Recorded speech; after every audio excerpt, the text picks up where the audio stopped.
فقل حسبي الله لا إله إلا هو عليه توكلت وهو رب العرش العظيم. وقال تعالى فلا وربك لا يؤمنون حتى يحكموك فيما شجر بينهم ثم لا يجدوا في أنفسهم حرجا مما قضيت ويسلموا تسليما. وقال النبي صلى الله تبارك وتعالى عليه وسلم لا يؤمن أحدكم حتى أكون أحب إليه من ولده ووالده والناس أجمعين. وقال النبي صلى الله تعالى عليه وسلم يا أبا سفيان جئتكم بكرامة الدنيا والآخرة. وقال النبي صلى الله تعالى عليه وسلم إنكم لتموتون كما تنامون وتبعثون كما تستيقظون وتحاسبون بما تعملون ثم إنها لجنة أبدا أو لنار أبدا.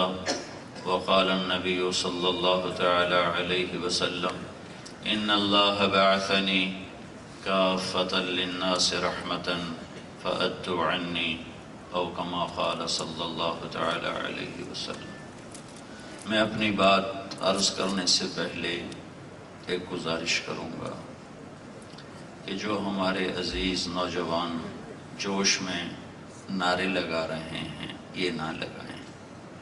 میری تربیت ایک مخصوص ماحول میں ہوئی ہے، میں نے اپنے بڑوں سے جو سیکھا ہے میں اس کے مطابق مجلس دیکھنا چاہتا ہوں۔ میرا وقت یا میں نے کالج دیکھا، میرا کوئی دینی پس منظر نہیں خاندانی طور پر۔ میں ایک ذمہ دار گورنمنٹ کالج لاہور میں پڑھتا تھا۔ میرا ایک دوست مجھے 3 دن کے لیے زبردستی لے گیا، وہاں سے زندگی بدل گئی۔ میں رائمنڈ مدرسے میں داخل ہوا، میں نے جو کچھ پڑھا وہیں پڑھا ہے۔ تو میری تربیت ایک تبلیغی ماحول میں ہوئی ہے جس میں نے یہ نعرے بازی آج تک دیکھی نہیں۔ تو اگر آپ جوش میں اس طرح کریں گے تو میری بات میں بھی خلل آئے گا۔ دوسرا، ممکن ہے آپ 100% میری بات سے اختلاف فرمائیں، لیکن یہ آداب مجلس کے انتہائی خلاف ہے۔ ہمارے خطیب حضرات نے یہ ایک رسم ڈال دی، نعرے بازی کی، زندگی گزر گئی قرآن و سنت کے ساتھ۔ ایسا ماحول، اور دنیا پھری، ابھی بھی 3 ملک پھر کے آ رہا ہوں۔ سیدھا آپ ایک رات گھر گزاری ہے اور آج صبح 7 بجے وہاں گاؤں سے چلا ہوں، سیدھا آپ کے پاس آیا ہوں۔ میں کیمرون، سوڈان، چاڈ گیا ہوا تھا، تو پرسوں میری واپسی ہوئی ہے۔ مجھے یاد بھی نہیں تھا کہ کوئی پروگرام ہے، تو مجھے رانجھا صاحب نے یاد دلایا کہ تم نے تو یہاں 10:30 کا ٹائم دیا ہوا ہے۔ تو ساری دنیا پھری ہے، صرف بر صغیر میں یہ نعرے لگتے ہیں اور کہیں نہیں لگتے۔ دین کی بڑی بڑی محافل میں گیا ہوں، بات کرنے کا موقع بھی ملا ہے، اور بڑی بڑی مجالس میں علماء کی سننے کا بھی موقع ملا ہے۔ تو یہ منظر کہیں دیکھا نہیں، اچھا نہیں لگتا۔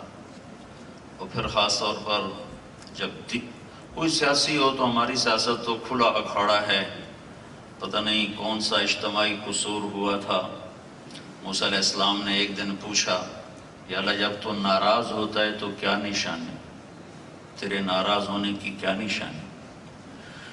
تو اللہ تعالیٰ نے فرمایا، دیکھنا جب بارشیں بے وقت ہوں اور حکومت بے وقوفوں کے پاس ہو اور پیسہ بخیلوں کے پاس ہو تو سمجھنا میں ناراض ہو چکا۔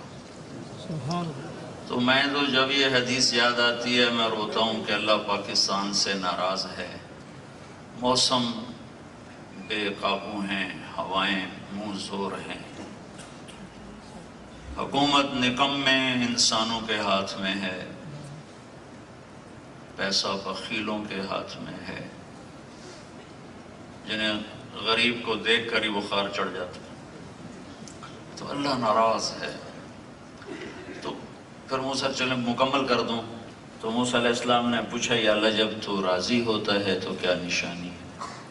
تو اللہ تعالیٰ نے فرمایا، موسیٰ جب بارشیں وقت پر ہوں، حکومت نیک اور سمجھدار لوگوں کے ہاتھ میں ہو اور پیسہ سخیوں کے ہاتھ میں ہو تو سمجھنا کہ میں راضی ہو چکا ہوں۔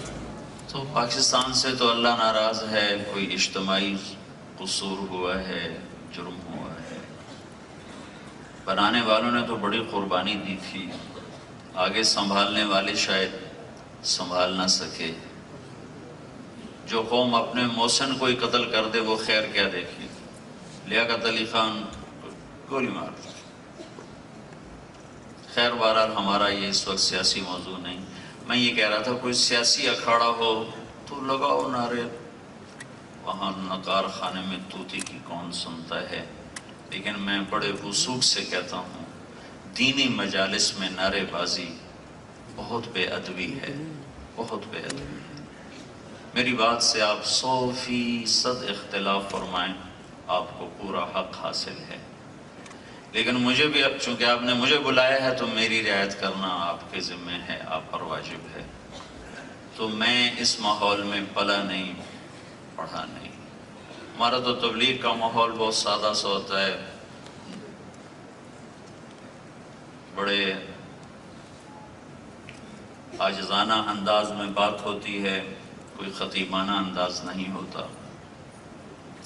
مجھے تھوڑی سی بات اس لیے پھیلانی پڑ گئی کہ ضرورت سے زیادہ ہی جوش و خروش نظر آ رہا تھا، تو میرے عزیزو، میری عمر گزری یا تبلیغ میں یا علم کے ساتھ یا تبلیغ کے ساتھ، تو یہ میں اللہ کے فضل سے پورے وثوق سے کہتا ہوں کہ کسی بھی دینی مجلس میں نعرے بازی انتہائی بے ادبی ہے، یہ ادب کے بہت خلاف چیز ہے۔